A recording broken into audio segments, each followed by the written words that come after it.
Start. अध्यक्ष महोदय, दिल्ली विश्वविद्यालय के बाद बनारस हिंदू विश्वविद्यालय भी अनिश्चित काल के लिए बंद कर दिया गया। शिक्षा मंत्री ने संसद के दोनों सदनों को सूचित किया कि सरकार धमकियों और आंदोलनों के आगे घुटने नहीं टेकेगी।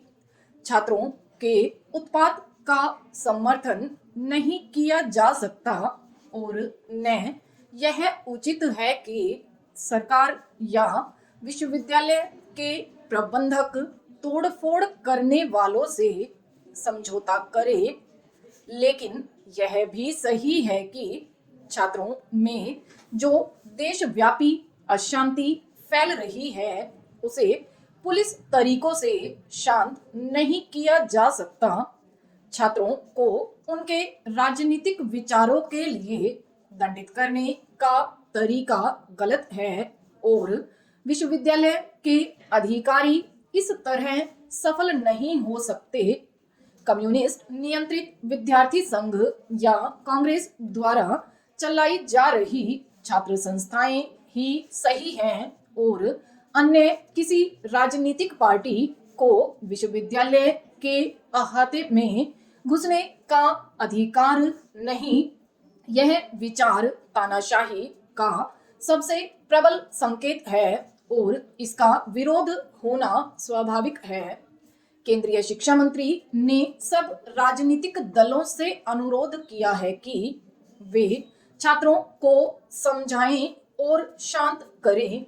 इस अपील पर ध्यान दिया जाना चाहिए, लेकिन छात्रों की समस्या पर विभिन्न राजनीतिक दलों के नेता जिस तरह के विचार व्यक्त कर रहे हैं या समस्या को हल करने के लिए जो कदम उठाए जा रहे हैं उनके बारे में सबसे दुर्भाग्यपूर्ण स्थिति यह है कि उनको न चाहते हुए भी राजनीतिक कलंक लग गया है और इस प्रक्रिया को शांत कर सकना या गलत सिद्ध कर पाना कठिन हो रहा है कि राजनीतिक दल अपनी लड़ाई विश्वविद्यालय के अहाते में लड़ रहे हैं।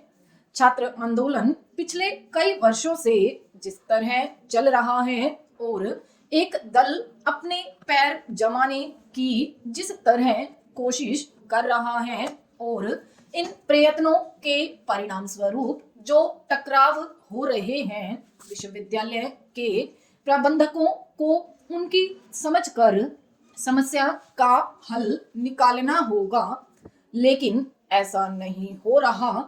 राजनीति अब छात्रों तक ही सीमित नहीं बल्कि अध्यापकों में भी फैल रही है। अध्यापकों में जबरदस्त खींचातानी मची है जिसे उपकुलपति भी महसूस कर रहे हैं कि यह रोग असाध्य है और वे ऐसे डॉक्टर नहीं कि इस रोग का इलाज कर सकें, तो फिर कौन इसका इलाज करेगा। मेरे विचार में अगर विद्यार्थियों की न्यायोचित मांगों को शीघ्र मान लिया जाए और विश्वविद्यालय के मामलों में राजनीतिक हस्तक्षेप न हो तो ऐसी स्थिति पैदा नहीं होगी जिसकी वजह से सरकार को अथवा विश्वविद्यालय के अधिकारियों को कठिनाई का सामना करना पड़े।